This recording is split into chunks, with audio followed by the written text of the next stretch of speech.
Welcome in, welcome in, Chargers fans. The draft is officially 1 week away.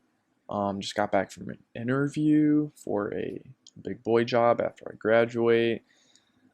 Today we're just going to be doing an ideal slash realistic Chargers mock draft. Not actually doing it through the simulator. I have gone through the simulator a bunch of different times, so this is just one scenario of if this happened on draft day, I would be very happy while still being within the realm of reason. It's not like we're not fleecing another team for trade picks. We're not assuming Derek Stingley falls to 17.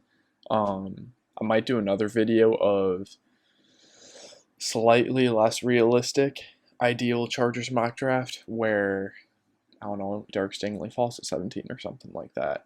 And I put a lot of thought into this video, I would say, because there's a lot of different avenues that the Chargers can take, addressing different positions of need. And I just thought a lot about how this draft is shaped, where the strengths are. So priority number one for me is assuming Derek Stingley, Aiden Hutchinson, Kayvon Thibodeau, like those guys aren't on the board at 17, and really almost only those guys, possibly one of the top three offensive tackles. Assuming those guys are off the board, which none of them will probably make it outside the top 10. And if we just have the normal looking board at pick 17, even if Jameson Williams is there, even if Jordan Davis, or I like George Karlaftis too, even if Chris Olave is there, even if Zion Johnson's there, my preferred method is to trade back. And I went through each team, all of their picks, and found some realistic trade options for a handful of teams. So probably nobody inside the AFC West. Bengals, the picks kind of lined up, but I don't know if I see a trade happening for some reason between the Chargers and Bengals. It's possible, just less likely in my mind. Falcons were one team, the Bucks were another team, but the Detroit Lions were the team that I settled on. The numbers work out in the mock draft simulator, and the numbers work out on the trade charts. So the Chargers would be receiving picks 32, 66, and 97. So this is the last pick in the first round, and then one of the first picks, I want to say, in the second round, or in the third round, my bad. And then picks 97, and then the Lions would just get pick 17. This lines up on the trade chart. There were a couple of scenarios that I worked through where we traded back into the second round, into like the 40s, and got a good amount of day 2 picks, which I would be a huge fan of, especially because Jalen Petrie fell to the Chargers picks in the 40s a lot of times in those scenarios. I don't really think that would happen.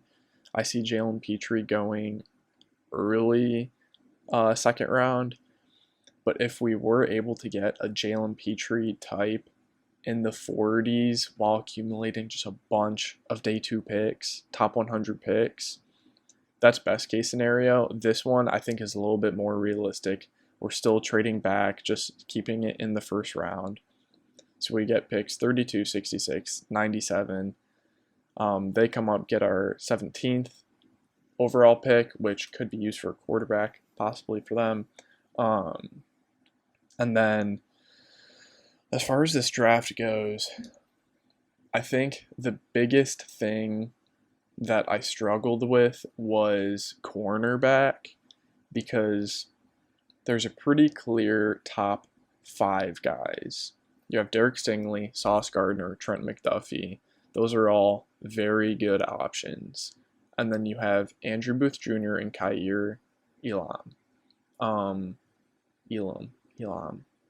I still don't know which one it is. But I think Booth is a little bit higher on the consensus boards and a little bit more versatile, and would probably fit the Charger scheme a little bit more. But outside of those top 5 guys, you have Jalen Petrie, Daxton Hill, who can play their respective roles from the slot. Both have pretty good versatility. You have guys like Roger McCreary, Kyler Gordon, guys, Tariq Woolen, Jalen Armour-Davis. Like, there are options on day 2, but none that you would feel comfortable starting. And rumor has it that the Chargers aren't very high on Michael Davis anymore.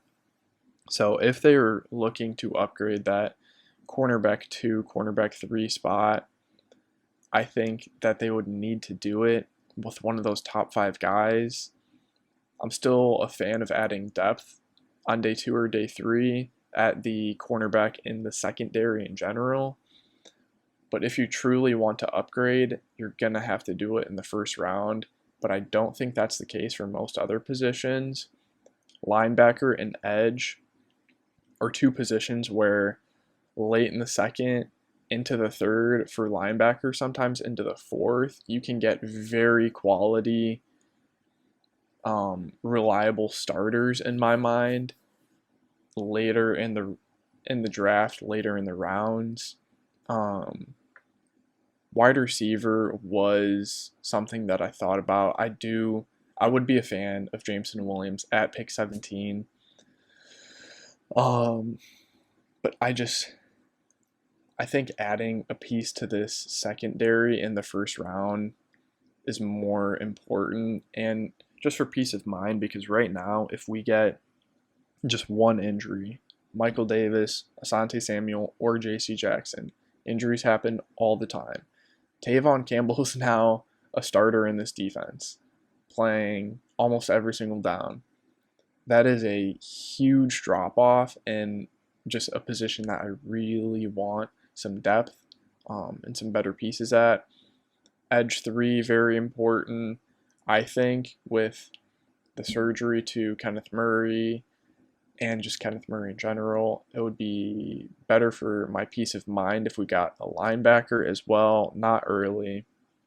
And then the obvious needs of right tackle and right guard as of right now. So with the Chargers' first pick in the 2022 NFL Draft at pick 32, they select Mr. Andrew Booth Jr. Very, very fluid athlete. I could definitely see him being here at pick 32 because of some knee issues that have come up, but just look at him too. He's like, I'm not going to say built in a lab to play corner, but just very fluid, very explosive athlete. I think very underrated. He's not talked about much. He couldn't test pre-draft. I want to say he pulled his hammy or something. So this guy's kind of been flying under the radar. I think that he would probably take Michael Davis's starting job. It would be J.C. Jackson, Andrew Booth Jr. on the outside with Asante Samuel in the slot. And if any injuries occurred, we could have Michael Davis, at least an average-ish guy, come in rather than Tavon Campbell. It would just boost our secondary so much. We would have a feared secondary with Andrew Booth, J.C. Jackson, and Asante Samuel in the slot. That would be the versatility and the high-end coverage skills that Brand Staley wants to make this defense work, in addition to the guys up front getting pressure quickly. And like I said at the beginning, this is ideally, while still being realistic, I think this is very realistic. Andrew Booth still being there at pick 32. I could see the Chiefs and the Bengals and a handful of other teams in the 20s being interested in Booth, but there's also a lot of offensive line needy teams before the Chargers at pick 32. So I could see Andrew Booth being there for the Chargers at the tail end of the first round. Then at pick 66, I have them taking Drake Jackson out of USC. Yes, another USC edge defender, but this one is a little bit more twitched up. Definitely more twitched up. He's very young. I want to say he's not 21, or he might have just turned 21 not too long ago. Very young, very athletic. This dude's first step and just speed around the edge, incredible. He does need to add some. He's not at a bad weight, but I would want him to add just a little bit more weight and sort of just growing into his body. He's going to get more solid and a little bit better in run defense, which we've already added a lot of pieces this offseason to help in run defense. Getting an edge 3 like Drake Jackson, a young guy who I think has a pretty high ceiling with his athletic tools as well, to where if in 2 or 3 years we don't want to keep Khalil Mack around, we would have an edge to fill that role pretty easily, that edge 2 role. I think he just has high upside. Most pick 66, this is normally around where he was going in mocks, sometimes middle of the second round, like picks in the 40s and 50s, but like I said, this is ideal. And there's a pretty long tier of edge players around pick 66 who I would also be okay with taking, but Drake Jackson's kind of just at my biggest preference, while not assuming a guy like Arnold Ebiketie or Boye Mafe would fall to pick 66. I just don't think that would happen, but I could see Drake Jackson at pick 66. Next, we have Mr. Calvin Austin at pick 79. So this was is this still our pick? 79? Yeah, I think this is still the Chargers pick. And this is also right around where I've seen Calvin Austin being taken. I used another consensus big board across all sites, all mock drafts, to make sure that these stayed within reason. And Calvin Austin, he isn't flying up draft boards as much as I thought he would be. I thought that he was going to be a second round lock, but he's consistently available in the third round. Freaky athletic tools. Just would add the speed and after the catch element that the Chargers are missing. He's not Tyreek Hill. He does need to work on his ball skills a little bit, but I mean, get him in a room with Keenan Allen just to learn some releases, some better route running, let the ball skills sort of develop, and Justin Herbert is a very accurate quarterback, but just getting the ball in his hands while also...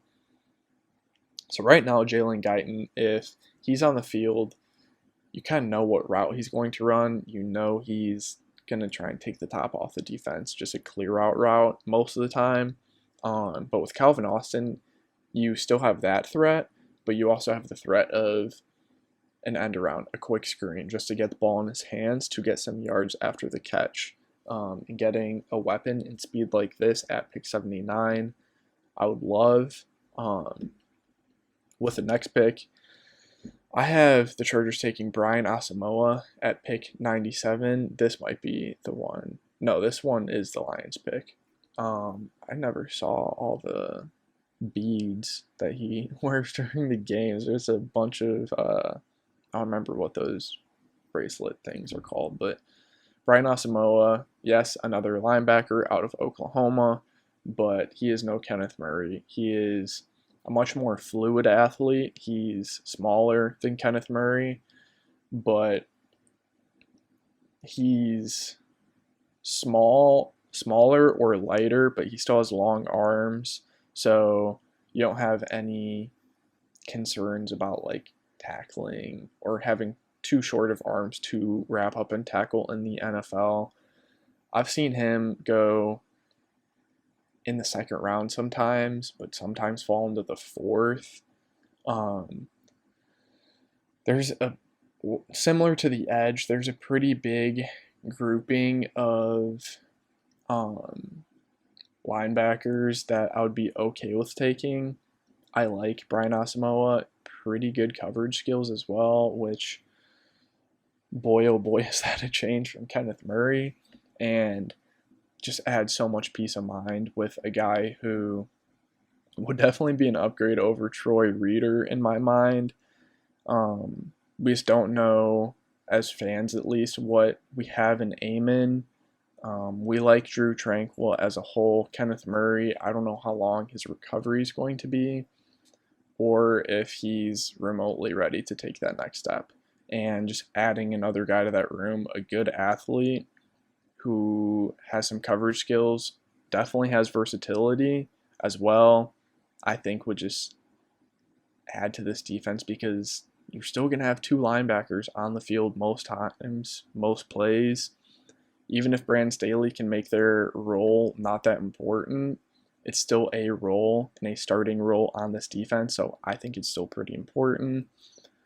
With pick 123, I have the Chargers taking Zac Tom. This is a guy who has probably the most variance of where I've seen him get taken. Sometimes in the late second, sometimes he's falling into like the fourth, which is where, or this might be late third or early fourth. I'm not sure. But I have the Chargers taking him at pick 123. Inside outside versatility. He played tackle at Wake Forest. Great mirroring ability. Independent hand usage. Very good athlete as well. He tested phenomenally. His explosive numbers, his short shuttle, his jumps were all like in the 90th percentile. So that's the athlete that you kind of want to see for the tackle position. He clears that 33-inch mark. And I think a room of Matt Filer, Zac Tom, Trey Pipkins, Storm Norton, preferably not Storm Norton. I would rather just take a shot with Trey Pipkins. But between those three guys, I think we're going to be able to find an average tackle for right tackle, and then whoever loses out in those battles can just kick in a guard. Maybe not Trey Pipkins, but Zac Tom definitely, he needs to improve his anchor a little bit. He would get pushed back a little bit.